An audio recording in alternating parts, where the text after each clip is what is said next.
Assalamualaikum warahmatullahi wabarakatuh. Yang terhormat Bapak Ibu sekalian. Pada kesempatan ini saya akan memberikan menyampaikan hasil penelitian yang berjudul Differences of Biochemical Characterization of Garlic and Black Garlic on Antibacterial and Antioxidant Activity.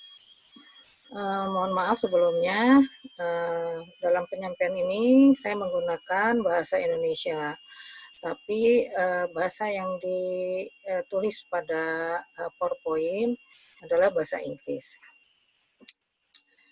Baik, seperti kita ketahui bahwa bawang putih sejak lama sudah diketahui mempunyai banyak manfaat, terutama dalam manfaat dalam kesehatan. Pada kesehatan ya mempunyai beberapa efek farmakologi. Selain bawang putih digunakan juga sebagai bahan makanan.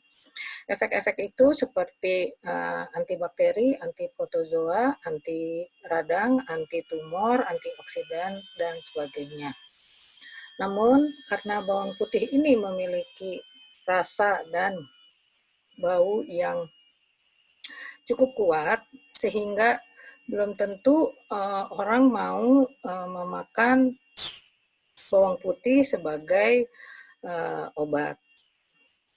Ya, oleh karena itu banyak penelitian yang mempelajari bagaimana caranya menghilangkan rasa dan bau tersebut tanpa mengurangi manfaat dari bawang putih tersebut. Ya, kalau bisa justru ingin meningkatkan manfaat tersebut. Nah, black garlic adalah hasil dari fermentasi bawang putih ya dengan cara pemanasan pada suhu tertentu dan waktu periode tertentu. Nah, suhu dan periode inilah yang menentukan kualitas dari bawang hitam atau black garlic. Diharapkan pada pembuatan black garlic ini antioksidan yang terkandung pada bawang putih yaitu S-alicistein atau kita kenal sebagai SAC itu justru akan meningkat, tidak berkurang atau at least paling tidak mengurangi manfaat dari bawang putih ketika sudah menjadi bawang hitam. Ya, jadi antioksidan ini pada suhu panas ya, akan meningkat. Ya, itu berdasarkan penelitian-penelitian sebelumnya terdahulu bahwa S-alicistein akan meningkat. Nah, alicistein ini yang akan menghasilkan alin. Dengan reaksi enzimatis, yaitu dengan enzim alinase akan berubah menjadi alisin. Nah, alisin inilah yang juga memiliki manfaat sebagai antibakteri. Jadi, pada penelitian ini, suhu pemanasan yang digunakan adalah 80 derajat selama 15 hari. Kenapa begitu? Ini juga hasil dari penelitian-penelitian kami sebelumnya. Ya. Jadi dari hasil penelitian para peneliti yang kita bisa baca di jurnal-jurnal, biasanya pemanasan itu antara suhu 60 sampai 90 derajat. Diketahui bahwa unsur antioksidan S-alicistein itu akan meningkat apabila dipanaskan sampai suhu 80. Suhu 80 ke atas dipercaya ya, diketahui bahwa S-alicistein akan menurun sampai suhu 90. Jadi dianjurkan pemanasan bawang putih untuk menjadi black garlic atau bawang hitam tidak lebih dari 90 derajat. Nah, berapa lama fermentasi ini dilakukan tergantung dari berapa tinggi suhunya. Jadi semakin tinggi, semakin pendek, atau semakin rendah, semakin panjang. Dari hasil-hasil penelitian kami sebelumnya bahwa akhirnya kami menetapkan pada suhu 80 derajat selama 15 hari. Nah, pada fermentasi secara menggunakan suhu panas, diketahui bahwa terjadilah reaksi Maillard, yaitu ada 3 tahap dari reaksi Maillard, tahap pertama, kedua, dan ketiga. Tahap pertama di mana terjadi kondensasi gula dan asam amino. Ya, kemudian tahap kedua,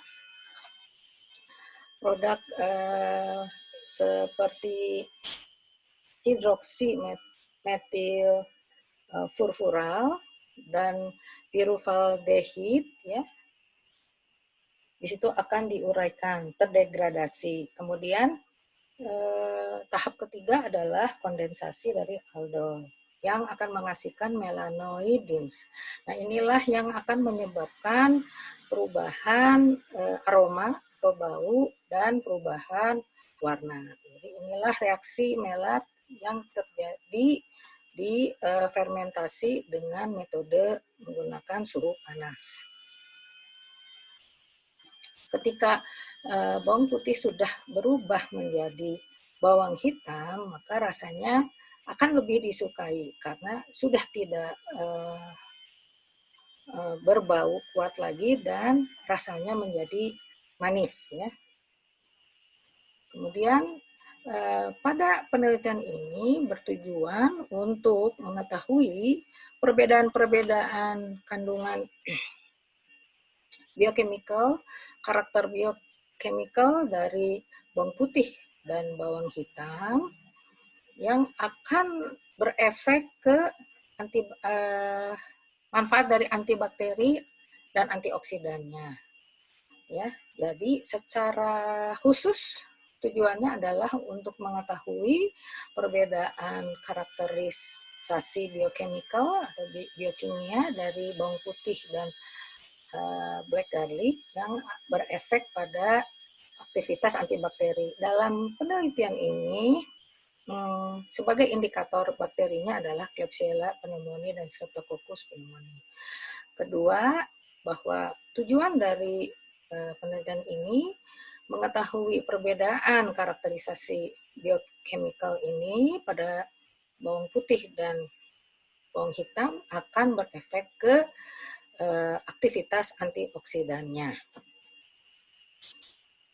Nah, metode yang digunakan pada penelitian ini adalah experimental laboratory study, ya, yang dengan desain completely randomized research design dengan satu faktor treatment yaitu hanya fermentasi. Kita menggunakan 3 cara. Satu, untuk mengetahui biochemical karakterisasi itu kita menggunakan mass spectrometry. Kemudian untuk mengetahui aktivitas antioksidan kita menggunakan DPPH, diphenyl pikryl hydrazil. Kemudian untuk mengetahui aktivitas antibakterinya kita menggunakan Kirby-Bauer test. Tahapan dari penelitian yaitu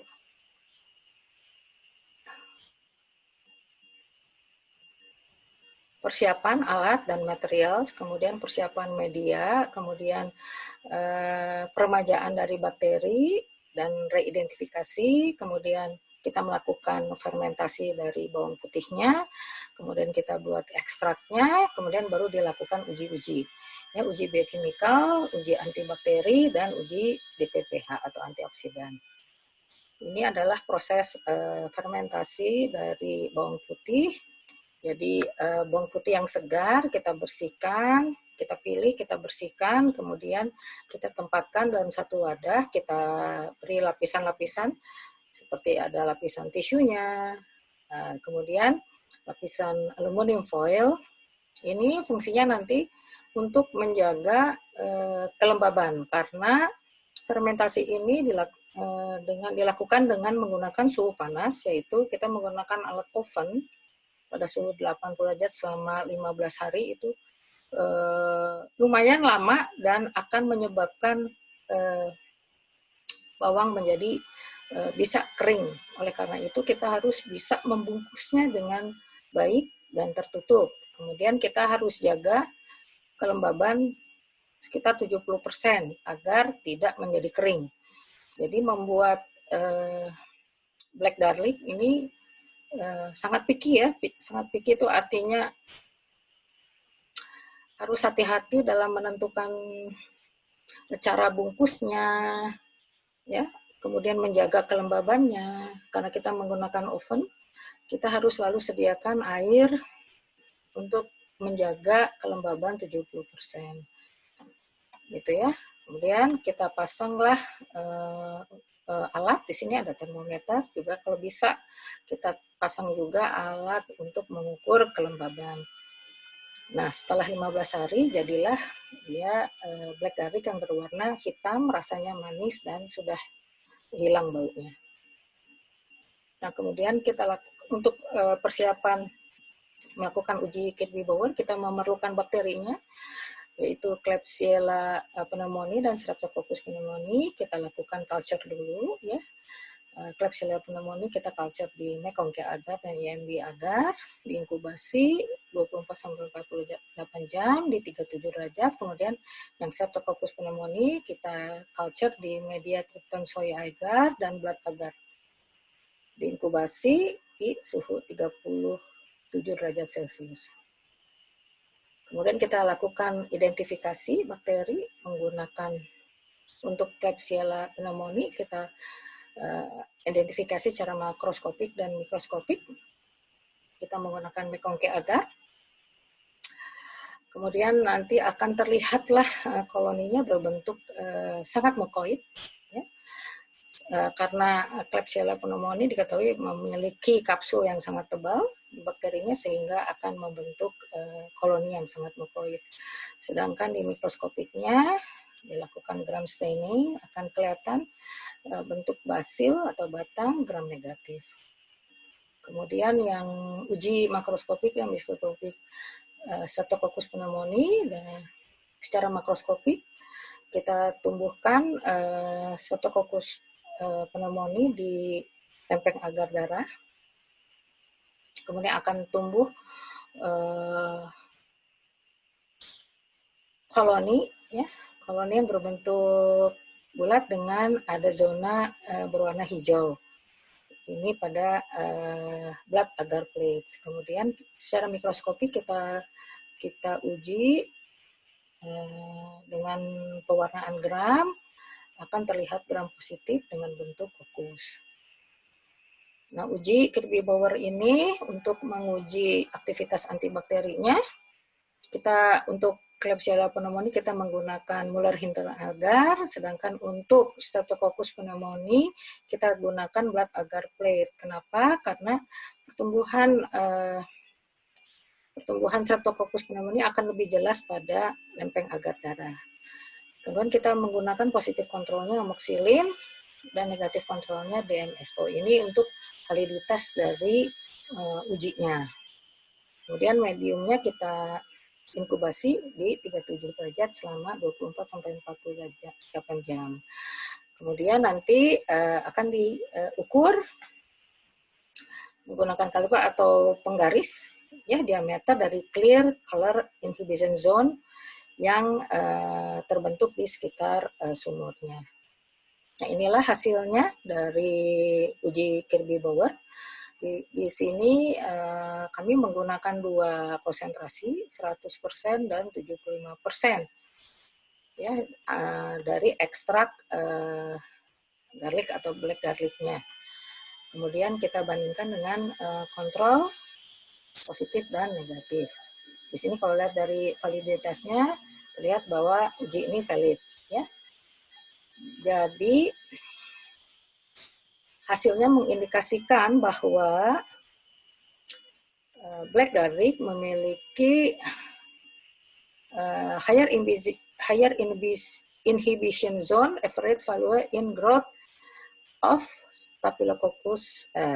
Streptococcus pneumoniae dan Klebsiella pneumoniae compare terhadap ekstrak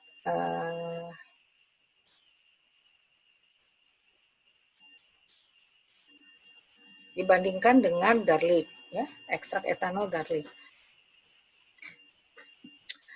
Hasil dari data analisis ya menggunakan independent test memperlihatkan bahwa bawang putih maupun bawang hitam atau black garlic tidak menunjukkan perbedaan yang signifikan dari aktivitas antibakterinya. Artinya dengan proses fermentasi pada bawang putih pada suhu 80 derajat selama 15 hari tidak menurunkan kualitas dari bawang putihnya sendiri, tapi juga tidak meningkatkan secara signifikan kualitas bawang hitamnya. Ya, jadi karena perbedaannya ditemukan tidak signifikan. Walaupun yang black garlic menunjukkan hasil yang lebih baik. Untuk uji karakterisasi biokimianya, kita menggunakan mass spektroskopi, yaitu suatu metode untuk menganalisa materi organik atau komponen organik dari garlic dan black garlic yang secara prinsip yaitu di mana molekul yang bermuatan netral akan dicas ya sehingga bisa terdeteksi. Kemudian tujuan dari mass spektroskopi ini adalah untuk menganalisa ya berat molekul. Ya. Kemudian informasi akan didapatkan spektrum dari berat ionnya. Jadi molekular mass dari isolat ya akan bertambah atau berkurang berdasarkan dari ion source-nya. Nah, ini adalah hasilnya, the result of biochemical test of garlic with the mass spectroscopy. Ya, dari diagram ini adalah yang garlic atau bawang putih. Spektrumnya kita lihat paling tinggi charge rasionya adalah di 175,83. Kemudian ion-ion lainnya adalah di 39, 48, 60, 58, 70, 57, 104, 70, 116, dan seterusnya. Nanti dilihat di diagram yang kedua, apakah mass spectrum of black garlic terlihat berbeda atau tidak. Nah, ternyata pada hasilnya dari mass spektroskopis untuk black garlic itu terlihat ada perbedaan di rasio 3948, 104,74, 112,69, 175,79 dan seterusnya. Perbedaan ini diagram 1 dan 2 menunjukkan adanya perubahan dari komposisi kimia. Ya, seperti yang kita duga sebelumnya terjadi karena proses pemanasan selama 15 hari pada suhu 80 derajat terjadilah perubahan komposisi kimia dari komponen bawang putih yang diakibatkan oleh suhu panas 80 derajat selama 15 hari. Kemudian kita lihat aktivitas antioksidannya dengan menggunakan metode DPPH. Ini adalah garlic atau bawang putih. Kita lihat dengan hasil rata-rata IC 50-nya 2936,8 ppm. Kemudian pada black garlic-nya kita lihat IC 50-nya 31057,5. Kalau kita bandingkan antara garlic dan black garlic, IC 50-nya perbedaannya adalah 170,7 ppm. Ini apa artinya? Disimpulkan bahwa ya IC 50 dari garlic lebih kecil dibandingkan dengan black garlic ya atau black onion.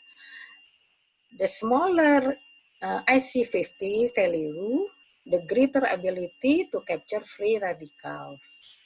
Ya, jadi garlic menunjukkan daya aktivitas antioksidannya lebih baik dari black garlic. Tapi ketika kita hitung menggunakan T-independent test, bahwa hasilnya juga tidak signifikan. Jadi kesimpulan dari penelitian ini adalah proses fermentasi dengan cara pemanasan pada 80 derajat selama 15 hari akan mengakibatkan perubahan dari mass atau load ratio dari black garlic. Perubahan komponen kimianya, perubahan warna, tekstur, rasa, tapi tidak secara signifikan merubah aktivitas antibakteri dan antioksidannya. Jadi walaupun sudah melalui proses pemanasan yang cukup tinggi 80 derajat, cukup lama 15 hari, tapi tetap bisa mempertahankan, paling tidak tetap bisa mempertahankan aktivitas antibakteri dan antioksidannya dari bawang putih ini. Keuntungannya sudah jelas, rasa, bau berubah. Ya, rasa menjadi manis dan baunya hilang. Warna menjadi hitam dan tekstur menjadi lebih kenyal. Demikian penyampaian hasil penelitian kami. Kami ucapkan terima kasih kepada Fakultas Kedokteran Unjani, khususnya Laboratorium Mikrobiologi yang sudah mendukung, yang sudah mewadahi penelitian kami. Kemudian kami juga berterima kasih kepada LPPM Unjani yang sudah mensupport dalam hal dana, sehingga penelitian ini bisa berlangsung dengan baik. Terima kasih. Wassalamualaikum warahmatullahi wabarakatuh.